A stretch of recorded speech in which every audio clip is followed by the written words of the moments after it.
好，癌症确实一直是台湾10大死因的第1名。不过呢，这个治疗癌症的药啊真贵，有真侪人是感觉真有压力。政府就伫今年成立癌症新药基金会，根据统计，目前已经对11项新药有给付，预估会当助赞3000多个家庭来减轻因100多万的负担。癌症一直是国内10大死因内底排第1。真侪民众拢伫性命甲经济当中做选择，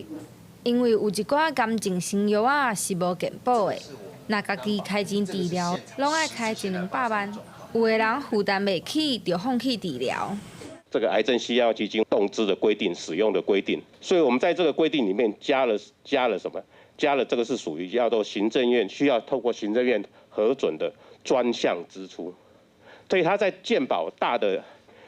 的费用里面，可是又跟大家习惯常知道的健保总额其实是不一样的。癌症病人的心声，政府听到啊，对今年开始，癌症新药基金会正式启动。根据台湾癌症基金会统计，目前已经有11项癌症新药预估会有3000多个家庭受惠，一个家庭会当减轻100多万的负担。这6个癌别呢，就是神经纤维瘤、多发性骨髓瘤、非小细胞肺癌、乳癌、大肠直肠癌，还有淋巴瘤这6个癌别，那有11项的药品。透过这个癌症新药基金呢，来给付了。这个新药评估的时候，能够维持永续的一个很重要的一个做法哦，所以要有一个科学性的评估。所以这个未来 CHAPTA 的这个医疗科技评估中心，它的任务范围大家可以看到基本上它要建立这个适当公正的科学的方法跟指引。